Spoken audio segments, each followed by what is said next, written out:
দর্শক, একটি ভয়ঙ্কর প্রতিশোধের কাহিনী বা ঘটনা সামনে আসলো। দর্শক, আপনাদেরকে এটি শোনাই। গৃহবধূকে প্রতিশোধ নিতে যুবককে হত্যা।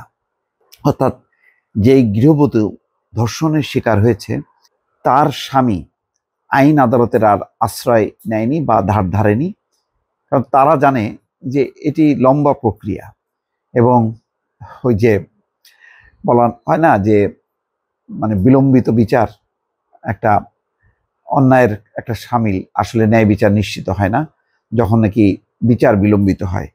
যেটা হয়, বাংলাদেশের আইন কানুন বিচার ব্যবস্থার প্রতি মানুষের কোনো আস্থা না থাকার কারণে মানুষ নিজেই প্রতিশোধ নেয়, নিজেই বিচার করে। এবং ঘটনাটি খুবই স্পর্শকাতর, অনেকটা চলচ্চিত্রের যে কাহিনী তেমনটাই।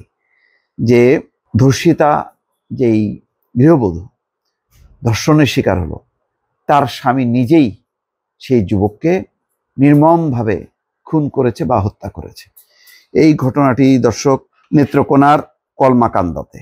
এখানে বলা হচ্ছে, কমলাকান্দায় রাজীব তালুকদার নামে এক যুবকের ক্ষতবিক্ষত লাশ উদ্ধার করেছে পুলিশ। এই ঘটনায় একজনকে আটক করেছে শুক্রবার সকালে বড় খাপন ইউনিয়নের গোবিন্দপুর গ্রামে একটি রাস্তার পাশ থেকে রাজীবের লাশ উদ্ধার করা হয়। তার শরীরে অসংখ্য ছুরিকাঘাতের চিহ্ন রয়েছে।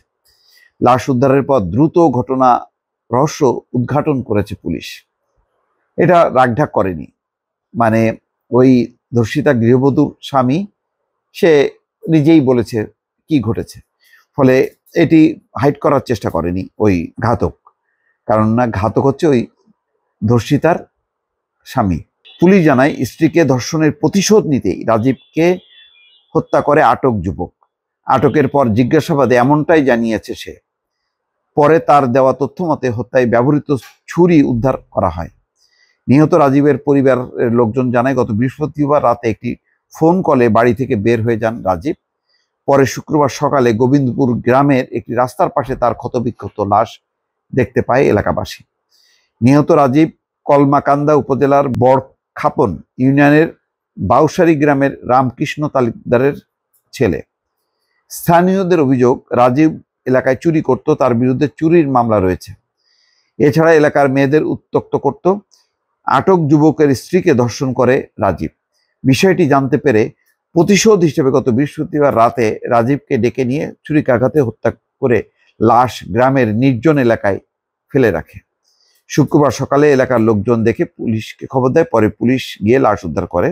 কলমাকান্দার যে ওসি বলছেন যে লাশ উদ্ধারের পরপরই সন্দেহভাজন একজনকে আটক করে জিজ্ঞাসাবাদ করা হয়। হত্যার বিষয়টি স্বীকার করে সে জানায়, তার স্ত্রীকে ধর্ষণ করেছিল রাজীব। বিষয়টি জানার পর প্রতিশোধ নিতে পরিকল্পনা করে সে। এক পর্যায়ে বৃহস্পতিবার রাতে মোবাইল ফোনে কল করে রাজীবকে নির্জন স্থানে ডেকে নিয়ে ছুরিকাঘাতে হত্যা করে। এই ঘটনায় মামলার প্রস্তুতি নিচ্ছে ভুক্তভোগীর পরিবার। রাজীব হচ্ছে সেই ধর্ষক যাকে নির্মমভাবে খুন করা হয়। আসলে এইগুলির কি বিচার হবে?